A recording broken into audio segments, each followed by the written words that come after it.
What's up? This is Lauren Sanderson, and I'm hanging out with Rob at Front Row Live. Yee! The last 6 months have just been insane for you. You've been like Yeah. literally on tour. Literally on tour. We did an interview 6 months ago, and that was like one of my favorite interviews ever. Thank you. Yeah, it was amazing. Thank you. Yeah. Now, again, like you literally, we wrapped that interview. You went on tour. You've been on tour. This is about towards the end of the tour, right? Mm-hmm. So, what has this tour experience been like? Because you've been hitting new territories that you've never hit before. Never been. Yeah. So basically, what happened was I toured for a couple months in the summer, and then now I toured a couple months in the winter. And out of the 16 cities that this tour was, 13 of them are new. Right. And it's been wild because, like Washington D.C., Boston, San Francisco, Seattle, Portland, blah blah blah. Like there's so many, and I didn't think anyone would come. I was like, I'm not that cool yet, but it was cool, like seeing people know all the words and like, Right. can I cuss on here? You can say whatever you want. On motherfucking TV. No, it was cool to see people like Washington D.C. surprised me. Yeah. I told my booking agent like maybe we shouldn't go there yet, and he's like, no, you should just see. And I got there, I was like, okay. Why don't you believe in yourself yet? I do believe in myself, but I can see the comments that say like, come here, come here, come here. So, and I never thought I saw come to D.C. yet. That's crazy. But so that's literally what I base tour dates off of is like come to blah blah blah. Right. So as you're hitting these new territories, like how has that changed like the way that you're performing, the way that you're writing your music, because it's a new audience now? It's really cool because I feel like I'm getting exposed to new like genres of kids. Okay. Because I'm from Indiana, and in Indiana, they're like, of course there are music fans everywhere, but Right. like there are no venues and there are no, I don't know. It's just like in Portland and Seattle, like you go to these venues and everyone there is a music fan. It feels like, and they like know music and they know who's performed there, and venues are iconic. Right. And I feel like it's more just changing the way that I see the world. And I think that my next project will definitely be based off of like these new experiences. And for example, like I just went to Seattle and I took a 10-minute video in the bathroom because all the stalls had graffiti. And I think that I want to name my next EP like from a bathroom stall in Seattle. Oh my god. Yeah. I feel like that'd be so dope. Yeah. How long were you in that bathroom for? Literally like an hour. I'm not kidding. Wait, hold on. You can cut this out if you want, but I feel like this is important. Look. You need a new phone. Dude, I know. What happened? I realized yesterday that I had phone insurance and that I actually don't have to have a cracked phone.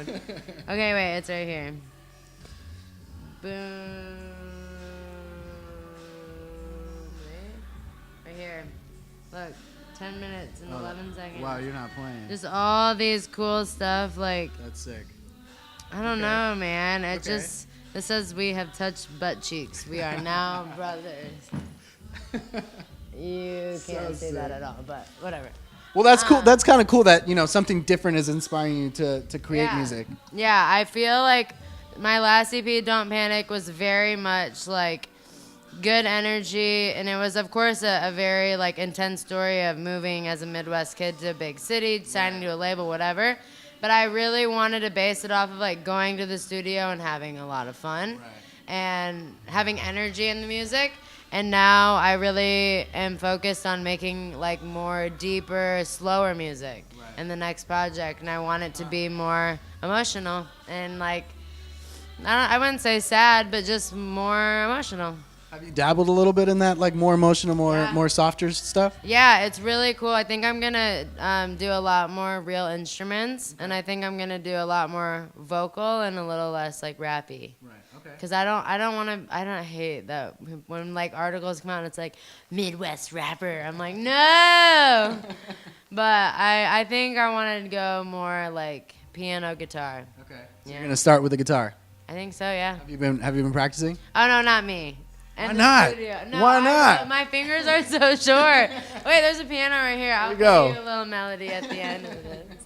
But yeah, I want to learn electric guitar. Okay. In 2019. So it's a good thing that Don't Panic wasn't an album because you're still kind of rediscovering yourself again. I'm totally still discovering, and I don't know if I'm gonna do debut album in 2019 or keep doing like 2 more EPs or what. Right. But I feel like I think I said this in our other interview too. Like I want the whole world to be like, "Where's the album?" Exactly. You want them to be ready. I want it to be like a moment. Like And again, Epic's the kind of label that will be there throughout it all with you, whether you want to do the album now or you want to wait a couple years. Yep, totally. Like, it's really just, I really think it's just like whatever I feel is right. They respect that, and it's gonna be dope, whatever it is. That's sick. I already can't wait.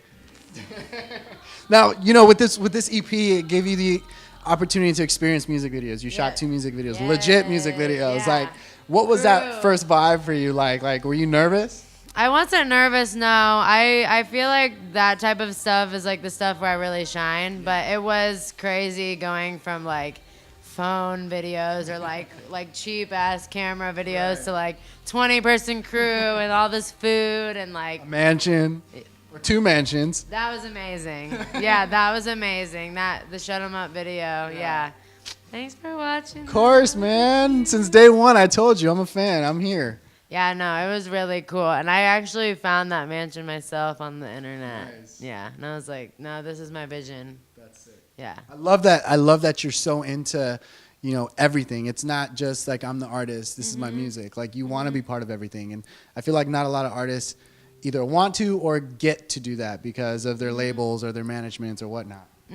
I think that without it, a lot of the passion goes away from me because I'm not just a musician. I'm truly an entrepreneur and an innovative person. And I feel like to be fully me, it wouldn't be fully me to still not be involved in my merch designs, my website, and my tour posters, and just all of the things that like really say like this is this artist. Right.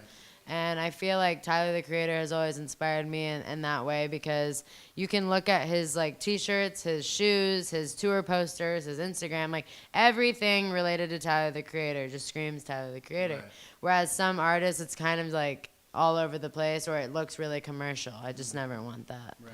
Yeah. I agree with you on that. And I appreciate the fact that you do that. Like you're true to yourself before anything else. So that, keep that forever. Don't change.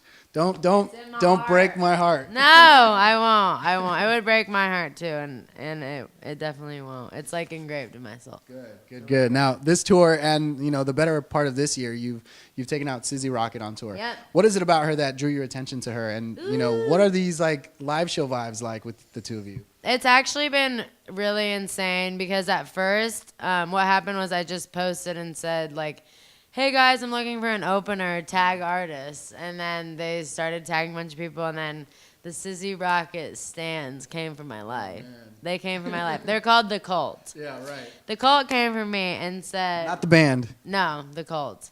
They came from me and said, if you don't bring Sizzy, we're going to come for your life. Oh my so God. naturally... This was real. Like this is real.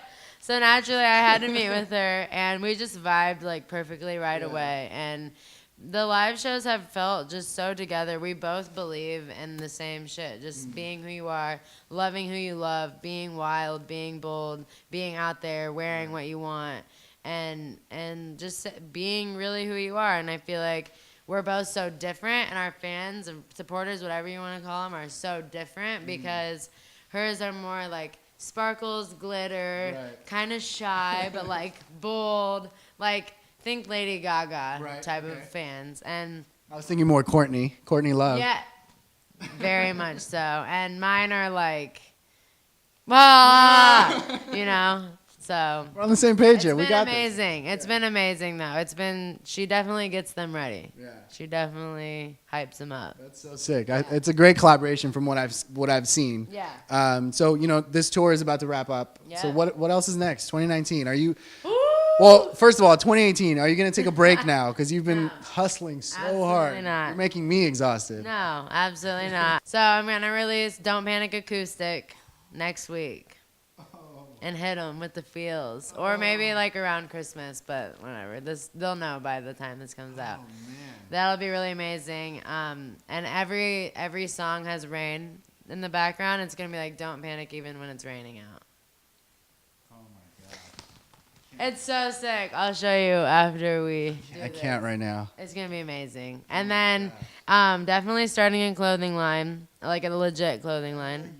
And definitely starting a thrift shop and then custom Nikes. And I'm a big fan of Jordans, just letting you know right now. Okay. So I think we What's your talked a size? little bit about this in the beginning. We did. 11 and a half. So Okay. I need that Okay. Lauren Sanderson Hey. exclusive. So out of the 1 out of 65, I want to be number 2 or 3. Like, Whoa, I'm here for that. No, and then this new music. I've been on the road for so long. I want to make music.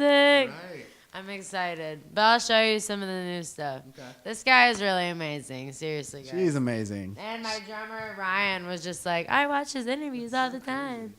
So, yeah. That's crazy. It's cool because, like, I feel like people watch interviews and they're, like, thinking that it's, like, this extremely, like, high-tech, like, oh, my God, they, like, got ready for this Right. interview and, like, this has been, like, preparation beyond belief. exactly. And it's really just, like, conversation. Yeah. It is.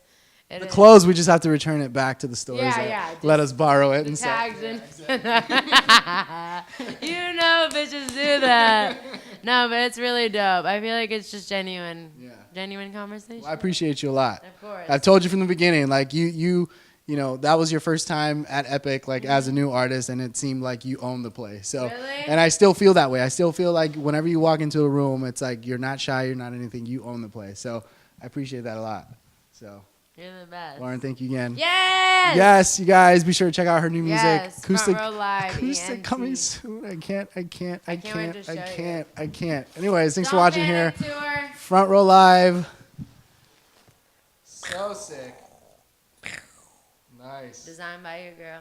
Hey. Thanks for watching. Thank you. Love you guys. Trust the universe and don't panic.